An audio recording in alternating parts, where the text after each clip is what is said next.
नमस्कार भाइयों, आपका हमारे चैनल में स्वागत है। आज मैं आपको अपने चैनल में साइंस से रिलेटेड कुछ वो बता रहा हूँ, एमसीक्यू जो हर एग्जाम में आते हैं। सबसे पहले my first question is who is the inventor of penicillin. आपको बताना है इनमें से पेनिसिलिन का आविष्कार किसने किया था। ऑप्शन है आपके पास Niels Bohr, Alexander Fleming, Robert A Milton, Robert A Boyle. Right answer है Alexander Fleming. Next question, the order of the rainbow. इनमें देखना है कलर कौन सा है रेनबो में, उनको ऑर्डर आपको बताना है। एक इंद्रधनुष में रंगों का क्रम क्या है। ऑप्शन ए आपने देख लिया, आपको पता है कि वायलेट, इसको हम बोलते हैं विबग्योर, मतलब violet, indigo, green, blue, green, yellow and orange and लाल। अब आपको देखना है कलर मैच करना है किसमें। ये मैंने पाया कि ये हमारे नंबर 4 में है, तो हमने सीधा नंबर 4 लगाया, क्योंकि ऑप्शन पढ़ोगे टाइम हमारे पास कम होता है और हमारा ये लंबा है।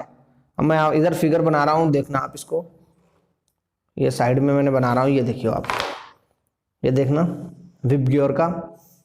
ये लाल हमने सबसे नीचे कर रखा है, फिर ऑरेंज, फिर वो, क्योंकि इसी हमारा लेमडा है ना, लेमडा सबसे ज्यादा लाल का होता है, यानी लाल हमारा बहुत कम विचलित होता है, पूरा का पूरा रहता है। अब नेक्स्ट क्वेश्चन, जब सफेद प्रकाश की किरण कांच के प्रिज्म पर पड़ती है तो प्रकाश का रंग सबसे कम विचलित होता है, यानी सबसे कम डाइवर्ट होता है, कौन सा है। रेड आएगा इसमें ऑप्शन। क्यों आएगा आपको अभी मैंने पहले वाले में बताया, क्योंकि इसका लेमडा ज्यादा होता है। विबग्योर के अकॉर्डिंग आप जब समझोगे इसको, तब आपको मैंने प्रिज्म लिया और प्रकाश इसमें से निकाला तो 7 रंग गए, तो सबसे कम विचलित कौन सा होता है, लाल। इसी आधार पर हम निकाल लेते हैं विबग्योर। विब मतलब वो हमारा वायलेट, वायलेट सबसे ज्यादा विचलित हो जाता है, इसका मतलब क्या, सबसे ज्यादा फैल जाता है, डिस्पर्सन इसका सबसे ज्यादा होता है। इसीलिए हमें दिन में देखते हैं हमारा आकाश नीला नीला दिखाई देता है और सूर्य जल्दी चला जाता है, क्योंकि लाल तो सबसे कम विचलित होगा, लाल जाएगा नहीं और नीला चला जाता है, इसलिए सूर्य लाल दिखता है। सुबह सुबह जब होती है तब लाल दिखता है वो, शाम के टाइम सूर्य इसलिए लाल दिखता है। मिरीचिका मुख्यतः के कारण बनती है। सबसे पहले बात है मिरीचिका क्या होता है।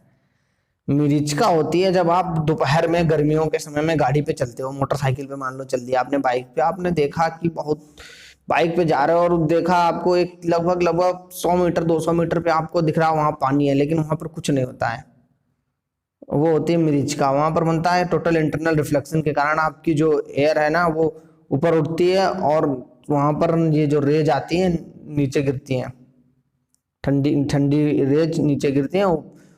टोटल इंटरनल रिफ्लेक्शन, लाइट का टोटली रिफ्लेक्शन होता है, उसके कारण आपको मिरीचिका दिखाई पड़ती है। अब की बार जाना तब देखना। सघन माध्यम से प्रकाश की किरणों के झुकने को क्या कहते हैं। जब आपकी प्रकाश की किरण हुई, मान लो एक सनरेज हुई, अब उसको रेयर मीडियम से हमने निकाला, ये देखना हमारी सनरेज आ रही है, अब हमारी रेयर मीडियम से आई डेंसर में।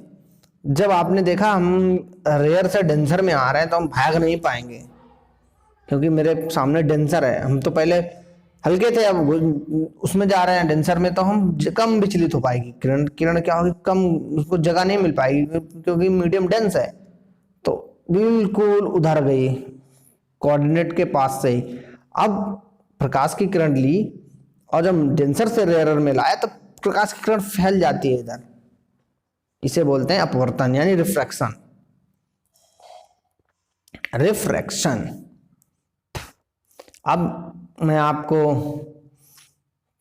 कोशिश करता हूं आपको समझ आ गया होगा। अब ये फ्रिक्वेंसी नेवर चार्ज, ये चीजें मैं आपको बता रहा हूं आवृत्ति और प्रकाश के बारे में। आप अगर हमारे चैनल को सब्सक्राइब ना किया हो तो प्लीज सब्सक्राइब करें और बेल आइकन को दबा दें, जिससे ज़्यादा से ज़्यादा आपको अपडेट मिल सके। और नेक्स्ट क्वेश्चन, साबुन के विलयन में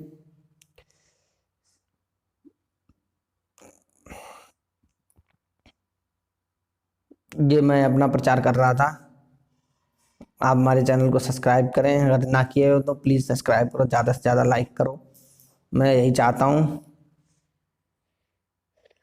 आप कभी गंगा डेवलपर्स को मत भूलना, वो भी हमारा अपना चैनल है। और ये हमने अपना चैनल पढ़ाई लिखाई से रिलेटेड जो एग्जाम्स आ रहे थे लोगों के, उससे रिलेटेड मैंने बनाया था। नेक्स्ट क्वेश्चन पे बात करते हैं। Why do a soap solution bubbles appear colorless? Colored, जो हम सोप सोल्यूशन होता है ना हमारा साबुन का जो झाग होती है, बुलबुल उनमें क्या होता है, उन बुलबुलों में रंगीन क्यों दिखाई देते हैं?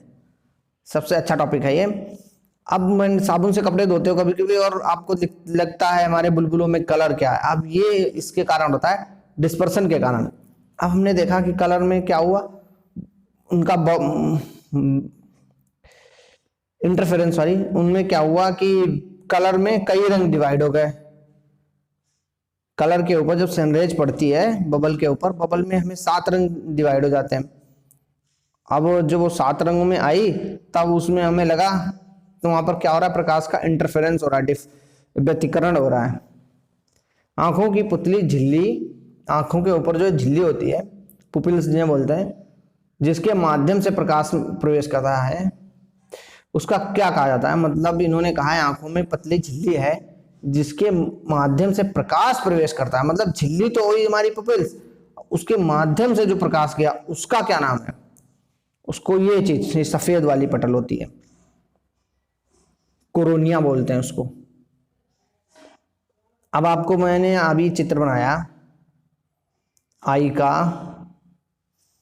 और आंख बनाई, फिर मैं आपको अच्छे से दिखाऊंगा। कभी आप इसकी मेरे पास अलग से क्लास लेना आइज की, तब मैं बताऊंगा इसको। काफी थोड़ा लंबा टॉपिक पड़ जाता है आइज। कभी आपने देखा होगा दूर दृष्टि दोष, निकट दृष्टि दोष, इन सब चीजों के बारे में जब आइज पढ़ाऊंगा तब पूरा बताऊंगा।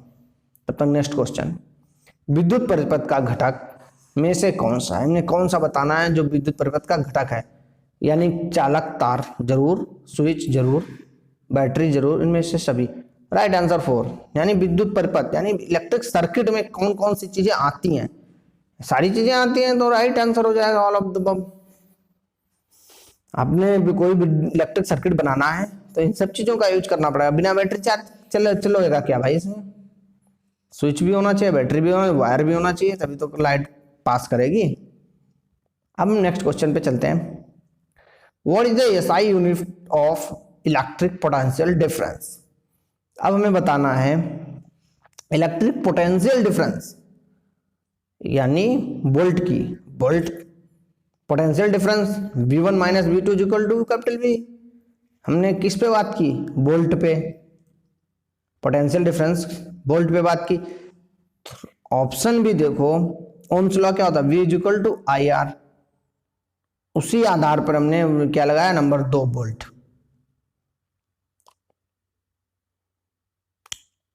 और कभी ओम्स लॉ का मात्रक पूछे तब भी बता सकते हो। An instrument is called measures of electric potential difference in circuit। अब आपको बताना है जो सर्किट है उसमें विद्युत परिपथ में विभव कौन नापता है? विभव यानी पोटेंशियल मीटर, यहाँ पोटेंशियल डिफरेंस। पोटेंशियल आपको बता चुका था वोल्ट होता है। अब वोल्ट मीटर में हमारा तो सीधा कुछ करना ही नहीं है। कहीं दिख रहा है वोल्ट मीटर? नंबर 3 पे दिख रहा है हमारा तो। फिर भी आप लोग आंसर देखो, V इक्वल टू IR लगाओ, सीधा वोल्ट मीटर मारो, क्योंकि यहाँ पे वोल्ट की बात हो रही है तो वोल्ट मीटर मारोगे। भाई टेम्परेचर की बात हो रही है तभी तो थर्मामीटर पे लगाओ। टेम्परेचर किससे नापते हो? थर्मामीटर से। वोल्ट किससे नापोगे? वोल्ट मीटर से। और करंट किससे नापोगे? मीटर से। रेजिस्टेंस किससे नापोगे? ओम मीटर से। सारे तो इससे भी कर सकते हो एलिमिनेशन रूल लगा के। थर्मामीटर क्या करता है? टेम्परेचर नापता है, तो यानी विद्युत परिपथ तो नहीं, विभव तो नहीं होगा, तो कर दो, इसे काट दो, मतलब ये नहीं होगा। अब ऑप्शन 3 सही है। ओम मीटर, ओम मीटर क्या करता है? रेजिस्टेंस नापता है। 2 सही है, दोनों में से देखो, एलिमिनेट करो, उससे भी आप कर सकते हो अगर आपको कुछ नहीं पता तो। यानी ये इसका बचता तो यही है, तो यही मार दो। अब हम इसके बाद जायरोस्कोप क्या करता है? जायरोस्कोप क्या करता है? हम जायरोस्कोप से 360 डिग्री नाप सकते हैं, एंगल नापते हैं जायरोस्कोप से। निम्नलिखित में कौन सा सूत्र कार्य का सही सूत्र है? कार्य का सही सूत्र क्या होता है? W equal to FS cos theta. F S cos theta, हमेशा याद रखो एफ एस कॉस थीटा। अब आंसर देखो इसमें कहीं है एफ एस कॉस थीटा, ये है बी वाला, मार दो कट से एफ एस कॉस थीटा। जब थीटा 90 होगा तब क्या होता है, किया गया कार्य जीरो होता है, आपको सबको पता है। कॉस थीटा क्यों होता है, cos theta is equal to 90 is equal to zero. F और एस, एस यहाँ पर क्या है, displacement, force into displacement into angle, angle वहां पे जीरो हो जा रहा है, इसीलिए कुली जब कार्य करता है वहां पर जीरो होता है। यदि कोई नहीं होता है तो क्या किया गया कार्य शून्य होता है। अब देखो कार्य का difference, work is equal to F S cos theta, F क्या हुआ फोर्स, डी क्या हुआ डिस्प्लेसमेंट कॉस थीटा। अब इसमें क्या नहीं होगा, अब देखो विस्थापन आ रहा है, यानी डिस्प्लेसमेंट एफ डी, डी अगर जीरो हो गया तो कार्य जीरो, भाई डिस्प्लेसमेंट आपने किया ही नहीं तो जीरो हो गया, एफ की फोर्स की गुणा जीरो से हो जाएगी तो जीरो इंटू जीरो। जीरो के पास ये खूबी होती है, सबको अपने जैसा बना लेता है, जिससे मल्टीप्लाई कराओगे सबको अपनी तरह बना लेगा वो। तो यहाँ पे डी आ गया, यहाँ पे जीरो आ गया, तो इसको सबको अपनी तरह बना लिया, सबको जीरो कर लिया, ये तो हमारा आंसर था। F D cos theta, F D is equal to displacement, displacement यहाँ पे जीरो कर दिया, जो कि आप क्वेश्चन में पूछा, यदि कोई नहीं हो तो किया गया कार्य शून्य होगा, डिस्प्लेसमेंट नहीं होगा किया गया कार्य शून्य होगा। सीधी सी बात है, अगर आपने कोई काम किया और हुआ ही नहीं, किसी से बता दिया गया ये घर गिराओ, उसने दम लगाई, डिस्प्लेसमेंट जीरो, तो भाई कितना भी कार्य कर लो तो जीरो ही हो जाएगा। 1 ग्राम कैलोरी जूल के बराबर होती है। 1 ग्राम calorie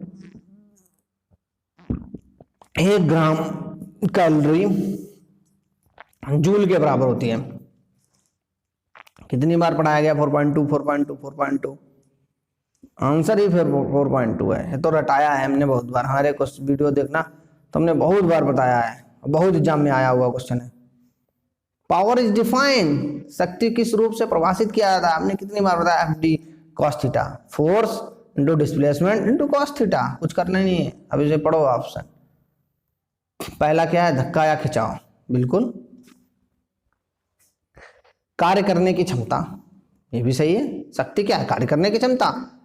work upon displacement, work upon time, उसी को आपने इंटीग्रेट कर दिया ना, वर्क अपॉन डिस्प्लेसमेंट, कार्य करने की क्षमता। जब समय की बात आ जाए तो वही शक्ति हो जाएगी, कार्य करने की दर। आप जितनी दर में जाएं, जितने समय में जितना कार्य कर सकते हो, वर्क अपॉन टाइम, दर क्या है, टाइम है यहाँ पे। 0 डिग्री सेंटीग्रेड हवा में ध्वनि का वेग कितना होगा। 0 डिग्री सेंटीग्रेड हवा चल रही है आपकी, टेम्परेचर 0 डिग्री सेंटीग्रेड है। अब आपको ध्वनि का वेग बताना है। ऑप्शन ए आपके पास है 370 मीटर पर सेकेंड, दूसरा ऑप्शन क्या है 330 मीटर पर सेकेंड। राइट आंसर 330 मीटर पर सेकेंड। कैसे आया ये मैं अभी बताता हूं। इसकी हमने एक बार डेरिवेशन कराया था, हमारे पीछे वीडियोज में दिया भी है, उसको एक बार देख लेना, ना हो तो मैं कमेंट करना, मैं दोबारा डेरिवेशन करा दूंगा। Speed of sound is maximum in, अब आपको बताना है speed of sound maximum in. आप पानी के ऊपर हाथ मारो, कुछ करो, आवाज आएगी, उतनी नहीं आएगी। हवा में चिल्लाओ, उतनी नहीं आएगी। अगर आप ठोस पे ऐसे पटक दो ना, बहुत तेज आवाज आएगी। तो सबसे बढ़िया आंसर है सॉलिड। लोहे की कोई डंडा लो, उस पे पटको, कितनी तेज आवाज आती है, यानी सॉलिड ही होगा। और बर्फ पे उतनी बेज तेज आएगी, पानी में पटकोगे कम आएगी आवाज। प्रैक्टिकल ज्यादा हो रहा है। नेक्स्ट क्वेश्चन, वायु में ध्वनि का वेग निर्भर करता है।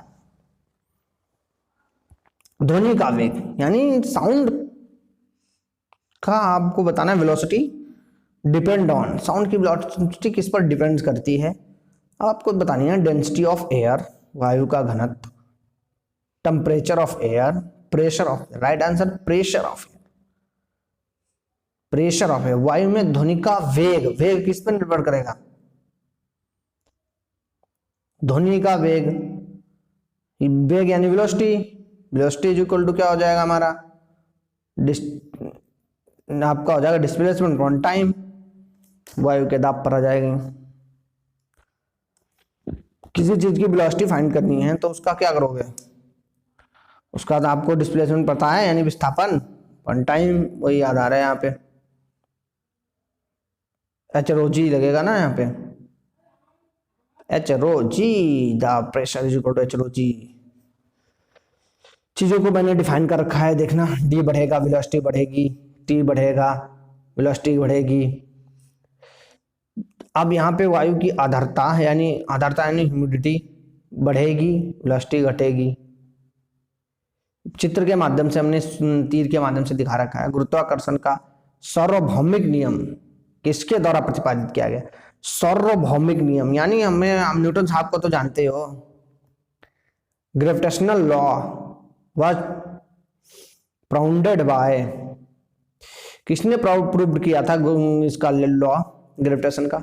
अब हर चीज में न्यूटन न्यूटन न्यूटन मारो बस, सही है।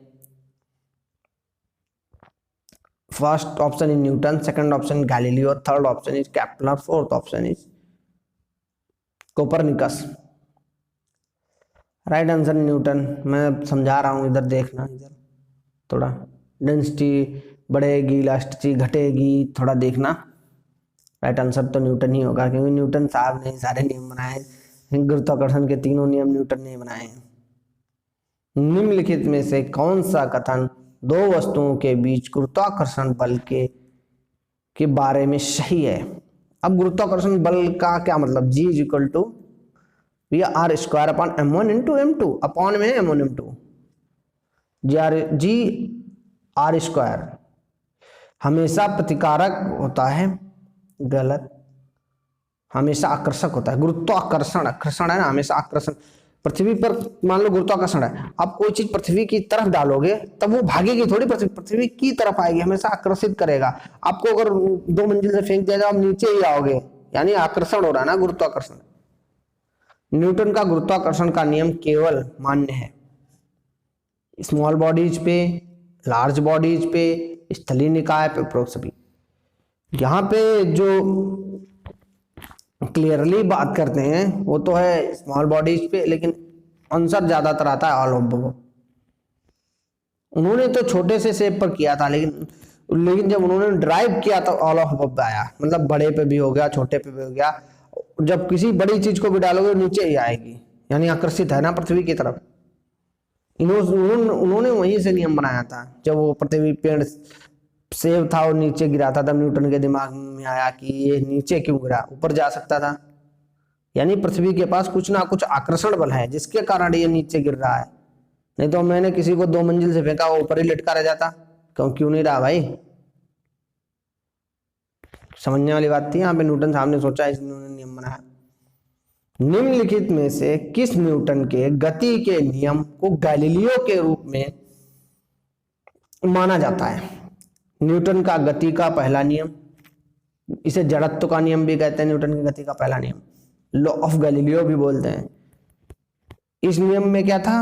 अगर कोई वस्तु विरामावस्था में है तो विरामावस्था में ही रहेगी, यदि कोई वस्तु गतिशील अवस्था में ही रहेगी, जब तक उस पर कोई एक्सटर्नल फोर्स न लगाया जाए। यानी आप जा रहे हो तो जाते रहोगे, अगर रुके हो तो रुकते रहोगे, यदि उस पर कोई एक्सटर्नल फोर्स न लगाया जाए, मतलब बाहर से कुछ न लगाया जाए। इसीलिए नेक्स्ट क्वेश्चन, जब एक चलती हुई कार अचानक रुक जाती है तो यात्री आगे झुक जाता है, इस यात्री पे क्या लगता है? दिशा जड़त्व, फोर्थ, थर्ड इज गति का जड़त्व, विराम का जड़त्व, सेंट्रल फोर्स, अभिकेंद्री बल, गति का जड़त्व। अभी मैंने आपको बताया कोई वस्तु गतिशील अवस्था में है तो गतिशील अवस्था में रहेगी, कोई विरामावस्था में तो विरामावस्था में रहेगी। न्यूटन साहब ने बताया था। मैं बैठा हूं तो बैठा रहूंगा, मैं अगर फोर्स लगाऊं तभी उठूंगा। हर चीज में वही चीज है, बस का उसमें था, इसमें भी है। किलोवाट घंटा निम्नलिखित में किसकी इकाई है? अब देखो आप, किलोवाट पर घंटा, पर आ गया ना, किलोवाट हो गया आपका बल, पर आ गया तो हो गया आपका यहाँ पे शक्ति हो जाएगा, ऊर्जा हो जाएगा, सॉरी। अगर यहां पर अभी शक्ति करना होता तो अपॉन टाइम आ जाता, नीचे होता। पर घंटा ना बराबर में है यहाँ पे। किलोवाट होता तो हमारा फोर्स फल आ जाता। ये किलोवाट KW MW ये तो हमारे सीधे फोर्स के हो जाते हैं, यानी बल। पर घंटा पर टाइम तो हमारे शक्ति में चला जाता, पावर में, और साथ में लगा ना तो हमारा ये ऊर्जा में रहेगा, यानी energy. 1 kilowatt per hour of energy joule. अब मैंने अभी इसको भी बहुत बार बताया है। फर्स्ट ऑप्शन इज 3.6 इंटू 10 की power 6, second option is 1.8 into 10 की power 4, third option is 1.8 into 10 की पावर 6, 3.6 इंटू 10 की पावर 4 किलोवाट पर घंटा। 1 किलो इक्वल टू कितने वाट के बराबर हुआ आपको? 1 kilo equal to 1000 kilo watt per hour into our में कितने हुए? 3600। एक आवर में कितने वो हुए सेकंड? 3600। तो यहाँ पे 3.6 10 की पावर 3 उधर से 3 इधर से उठा के 3600 था ना, मतलब 2 0 1 इधर 3 यहाँ से दशमलव खिसकाया, इधर खिसका दिया, इसलिए वो 10 की पावर 6 हो गई थी। अच्छी, मैं अगर इसको अच्छे समझाऊंगा तब आपको अच्छे समझ आएगा। इसे कॉपी पे निम्नलिखित में से कौन सा कथन यौगिक के बारे में सही नहीं है? अब इनको पढ़ो सारों को। विद्युत प्रक्रिया में अलग किया जा सकता है। घटकों को केवल रासायनिक में विद्युत प्रक्रिया में अलग किया जाता है। प्रत्येक नए पदार्थ, सेकंड ये परिवर्तनशील रचना होती है, यही गलत है, बाकी तो सही है। थर्ड भी सही है। देखो इसको, प्रत्येक नए पदार्थ की संरचना हमेशा निश्चित है, बिल्कुल निश्चित होती है। कोई भी पदार्थ होगा उसकी निश्चित होगी संरचना, तो सबकी निश्चित होगी। आप मनुष्य हो तो आपका निश्चित है कि 2 हाथ 2 पैर वही सब होगा, बिल्कुल हर व्यक्ति की हर चीज की संरचना निश्चित होती है। ये लैपटॉप है तो ये लैपटॉप ही रहेगा, इसमें 3 पैर नहीं आ जाएंगे, या नया है इसकी स्क्रीन चेंज हो जाएगी। The most abundant element of the earth crust is, भूमि यानी पृथ्वी की भूपर्पटी सबसे प्रचुर तत्व है silicon, option A. Second is nitrogen, third is oxygen, fourth is calcium.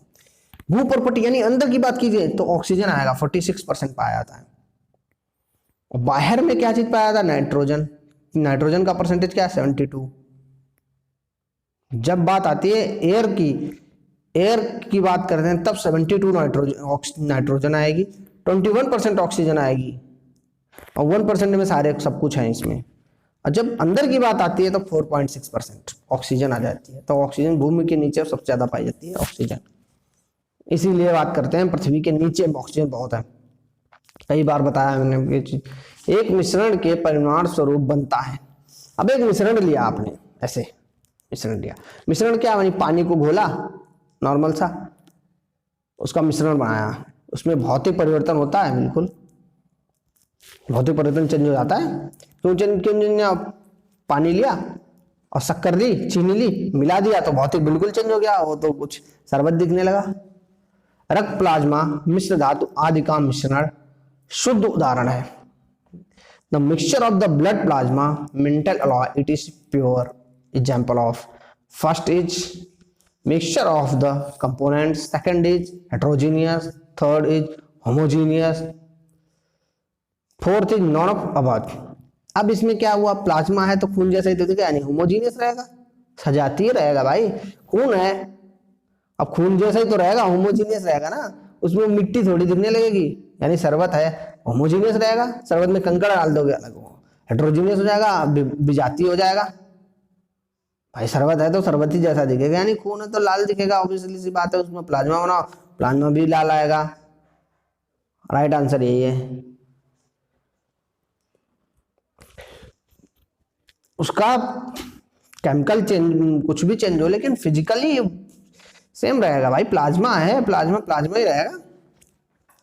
2 या 2 से अधिक पदार्थों के सजातीय मिश्रण को किस नाम से जाना था? यानी homogeneous mixture of 2 more substance known as. घोल, सॉल्यूशन, फ्यूजन, विखंडन, third is colloid, fourth is निलंबन। अब इसमें देखो प्रश्न क्या कह रहा है? 2 या 2 से अधिक पदार्थों के सजातीय मिश्रण, यानी समान मिश्रण है, सॉल्यूशन हो जाएगा, घोल। सॉल्यूशन, सॉल्यूशन में क्या होता है, एक ठोस होता है, एक क्या होता है, लिक्विड होता है, सॉल्यूशन हो गया। यानी LNG फुल फॉर्म बहुत बार बताया, liquefied natural gas, LNG, LPG liquefied petroleum gas. अब ये तो भाई बार बार इसके चारों ऑप्शन में नहीं बता पाऊंगा। लिक्विफाइड नेचुरल गैस इसमें देखना है कहाँ पे है, पढ़ूं। First is liquid nitrogen gas, गलत मत पढ़ो, लिक्विफाइड नेचुरल गैस मैंने बहुत बार बताया है, याद रखो। कभी कभार गलत वो ऑप्शन से भी तुम्हें गलत याद हो जाएगा। सामान्य बल्ब से भरे होते हैं, अब बताया मैंने बहुत बार है। सामान्य बल्ब में अब क्या भरा होता है, नियॉन आर्गन, ये ऑप्शन भी यही, नियॉन आर्गन नाइट्रोजन, ये तीन ही चीजें होती हैं, नियॉन आर्गन नाइट्रोजन। पहले वाले बल्ब आते थे उनमें होता था ये चीजें, उन बल्ब में क्या था, नियॉन आर्गन भर दिए जाते थे। हवा के लिए निम्न में सबसे सही कथन क्या है, हवा के लिए सबसे सही कथन क्या है? First is air is a mixture of nitrogen and oxygen. Second is वायु नाइट्रोजन ऑक्सीजन बारे में अक्रिय गैस है। Third is hydrogen nitrogen and air एक मिश्रण है।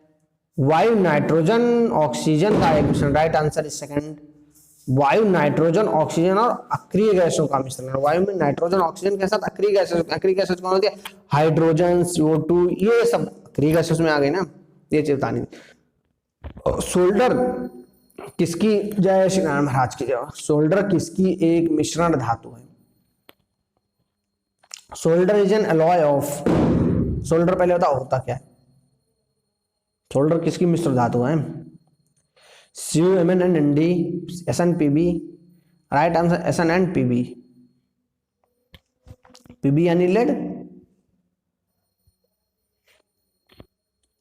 नेक्स्ट क्वेश्चन, निम्नलिखित में से कौन सी मिश्र धातु का उपयोग दांत की गुहों को भरने के लिए, दांतों में भरा जाता है, किसको भरा जाता है? Mercury, silver, tin. Option B copper, tin, gold lead. Option D है एल्युमिनियम टिन। अब आपको सोचना है दांतों के अंदर क्या भरेंगे, मरकरी, सिल्वर, टिन भरेंगे। दांतों के अंदर कैविटी हो जाती है, दांतों के अंदर देखना है, जैसे ये सांख बन गई, इसमें क्या करेंगे, मरकरी, सिल्वर, टिन, इनका एक मिश्रण बनाया था। दांतों के अंदर जो सांख होती है नहीं वाली, ये वाली, इनमें भर देते हैं जिससे कैविटी ना लगे, खाना भर जाता है ना इनमें, इसीलिए। अब आपको नए क्वेश्चन पे जाते हैं। Which of the following alloys contain chromium? Chromium में कौन सी मिश्र धातु है? एलॉय मतलब मिश्र धातु। अब आपको देखनी है, फर्स्ट इज इस्पात, स्टील, स्टीनलेस स्टील यानी जंगरोधे steel. Third is magnesium, fourth is पीतल। राइट आंसर इज जंगरोधे स्टील, स्टेनलेस स्टील। और आपने अगर हमारे चैनल को सब्सक्राइब ना किया हो प्लीज सब्सक्राइब करें। जंगरोधे स्टील तो आंसर था ही था उसका। उच्च गलनांक एंड क्वथनांक वाला एक धातु है। नॉन मेटल बतानी है जो कि high melting point, high boiling point हो। Chlorine, second is hydrogen, third is bromine, fourth is graphite. इनको कैसे पता करते हैं? इनको हम पता करते हैं जब पीरियोडिक टेबल आप पढ़ोगे। पीरियोडिक टेबल में ग्रेफाइट कहां दिया होता है? नीचे की तरफ, इधर साइड से। ग्रेफाइट, ग्रेफाइट एक अक्रिय गैस। ग्रेफाइट का यूज कहां होता है? ग्रेफाइट का यूज उसमें होता है पेंसिल में। पेंसिल जब होती है उसको छीलते हैं, उसके अंदर क्या होता है, काला काला सा, वो ग्रेफाइट भरा होता है। Non metal are generally more electronegative due to their, अधातु आमतौर पर के कारण अधिक विद्युतीय होते हैं। स्मॉलर एटॉमिक रेडियस, स्मॉलर जिनकी एटॉमिक रेडियस छोटी होती है, वो मेटल जनरली इलेक्ट्रोनेगेटिव होते हैं।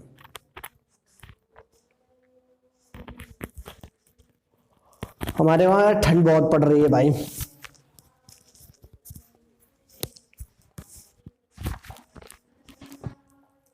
हम आपको बताते हैं एटॉमिक रेडियस क्या होती है।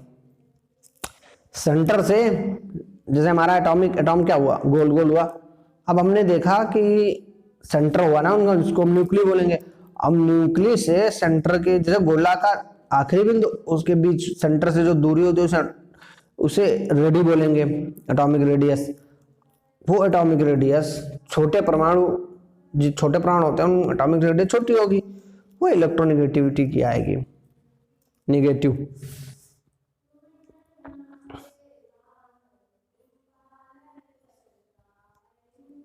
सिरका का रासायनिक नाम, सिरका यानी विंजर, विंजर का रासायनिक नाम आपको बताना है, सबको पता है ये तो, सूत्र भी पता होगा, CH3COOH।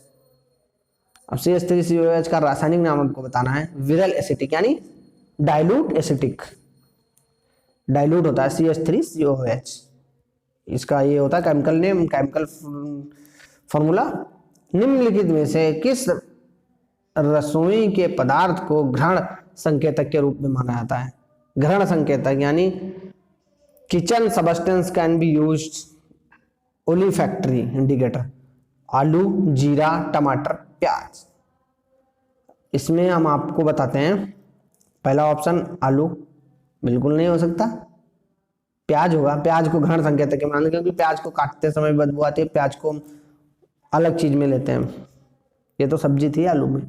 All acids produce gas and reading with metals, सभी अम्ल धातुओं के साथ प्रतिक्रिया करके गैस का उत्पादन करते हैं। सभी अम्ल धातु के साथ बिल्कुल करेंगे, हाइड्रोजन गैस बनाएंगे। First is oxygen, second is hydrogen, third is carbon dioxide, fourth is nitrogen, right is hydrogen. अब हमने अम्ल की क्रिया कराई, CH3OH की क्रिया कराओगे, CH3OH की ऑक्सीजन में दिखाता हूँ। नेक्स्ट क्वेश्चन यार, जल्दी जल्दी में हो रहा थोड़ा, मैं रिएक्शन करके आराम से अगर पढ़ना हो तो कमेंट करना, मैं पूरा बढ़िया से पढ़ा दूंगा। एसिड्स आर नॉट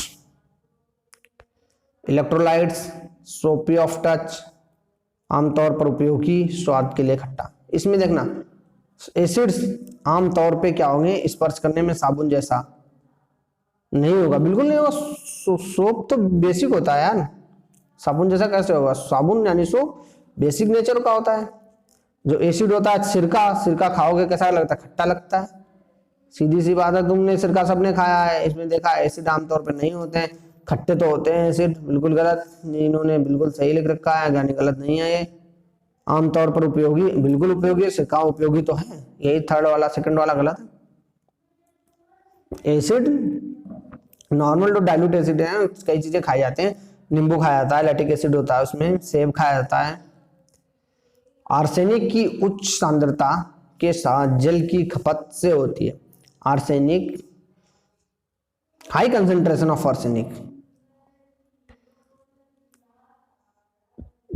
नया question, tuberculosis is the disease of, tuberculosis किसका रोग है भाई? इससे क्या होती है? खांसी आती है ट्यूबरकुलोसिस में, खो खो करोगे यानी खांसी आएगी। कहां से? हवा कहां जाती है? फेफड़े में। हवा का कार्य कौन करता है? फेफड़ा।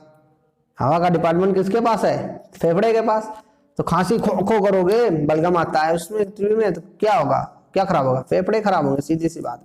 कोई की पूछा जाए ट्यूबरकुलोसिस किसका रोग है तो बता दो फेफड़े का, सीधा है, क्योंकि वो होगा तो खांसी आएगी। खांसी आएगी मतलब अलग अलग डिपार्टमेंट है शरीर के, समझ जाओ। पीलिया एक कारक है, कारण है। पीलिया यानी जॉइंडिस किसके कारण होता है? सॉइल, वायु, जल, संपर्क के कारण। संपर्क से नहीं होता है, मिट्टी से भी नहीं होता, जल के कारण होता है। जल यानी जब जल प्रदूषण जहां होता है ज्यादा, वहां गंदा जल पी लो या कहीं कुछ गड़बड़ हो जाता है, पीलिया हो जाता है। संपर्क के कारण नहीं होता है पीलिया, बिल्कुल गलत है।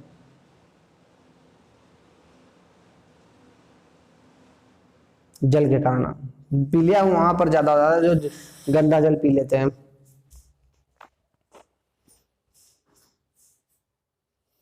नेक्स्ट क्वेश्चन,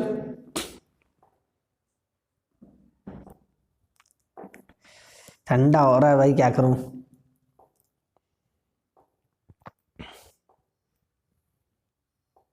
लीवर फंक्शंस खराब हो जाती है। पीलिया के कारण क्या होता है? लीवर फंक्शन खराब हो जाते हैं, वो तो पता होगा आपको यार।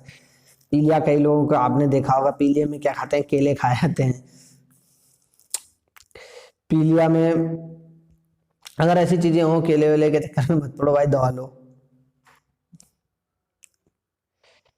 जॉइंटिस वगैरह बहुत खतरनाक बीमारियां हैं ये सब।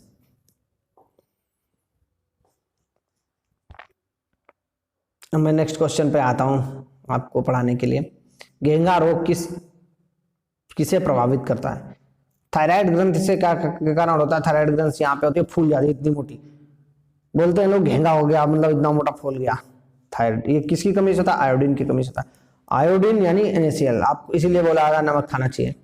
निम्नलिखित में से कौन सा हार्मोन हमारे शरीर का आपात स्थिति के लिए तैयार करता है? हमारे शरीर को आपात स्थिति के लिए कौन सा हार्मोन तैयार करता है? पैराथायरमोन, testosterone, एंड्रोलाइन, insulin.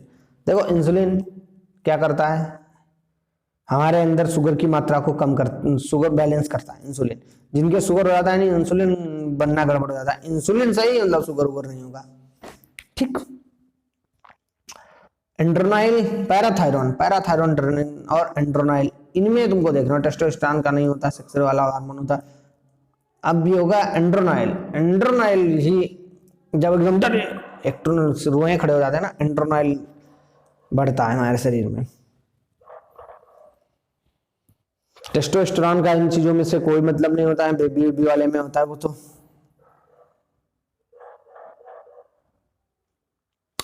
Which the part of the human reproductive system helps the embryo gets the nutrition from the mother of the blood? मानव प्रजनन प्रणाली का कौन सा हिस्सा भ्रूण काम को मां के रक्त से अपना पोषण प्राप्त करता है? Option A placenta, fallopian tube, uterus, cervix, गर्भाशय ग्रीवा। राइट आंसर है मेरी समझ से, sorry placenta, placenta right answer है, प्लेसेंटा। कौन सा हार्मोन बच्चे के जन्म के दौरान गर्भाशय के संकुचन को उत्तेजित करता है? Which hormones simulate the concentration of uterus during the child birth? Progesterone option D, testosterone option A, oxytocin option B, gonadotropin option D. अब आपको देखना है इसमें, टेस्टोस्टेरोन बिल्कुल नहीं होगा, बेकार है। प्रोजेस्टेरॉन और ऑक्सीटोसिन, ऑक्सीटोसिन है, ऑक्सीटोसिन ऑक्सीटोसिन ऑक्सीटोसिन ऑक्सीटोसिन की टिक्की भी इसीलिए देते हैं लोगों को, ऑक्सीटोसिन।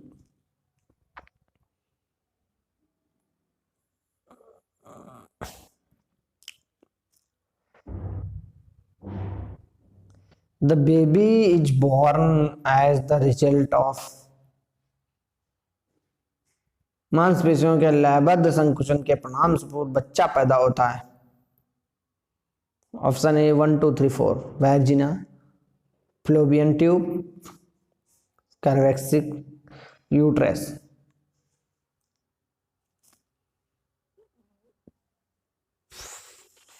देखना है ऑप्शन कौन सा सही होता है।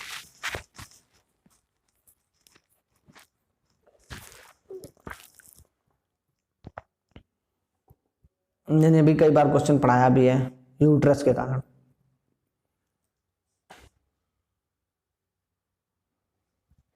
राइट आंसर है यूट्रस। कपाल का आंतरिक तंत्रिका और रीढ़ की हड्डी का हिस्सा बनते हैं। कपाल और ये चीज, स्वायत्त संकुचन, परिधीय स्वतंत्र, केंद्रीय स्वतंत्र, सहानुभूति तंत्र। इंग्लिश में देखते हैं। Autonomic nervous system, peripheral nervous system, central nervous system. Right answer is peripheral nervous system. Spinal nerves from the part of peripheral. Spinal nerve किसका पार्ट है? Peripheral nervous system.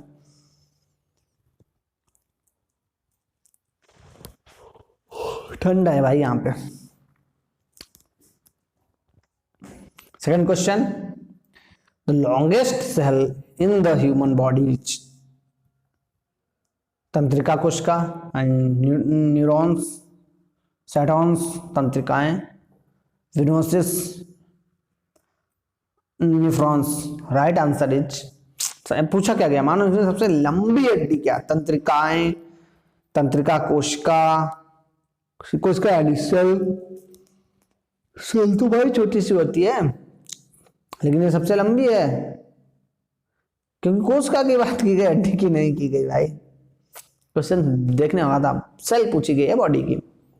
मानव तंत्रिका तंत्र के संदर्भ में न्यूरॉन के किस भाग से जानकारी प्राप्त होती है? फर्स्ट इज एक्सॉन, अक्ष धातु,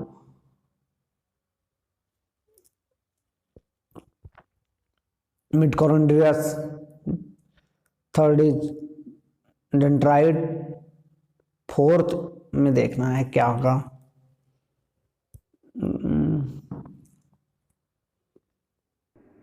नर्व एंडिंग।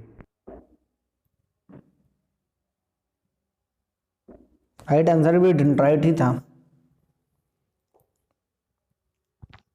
चैनल को सब्सक्राइब करना है यार भाई, थोड़ा आगे बढ़ाओ भाई जो भी हो सके।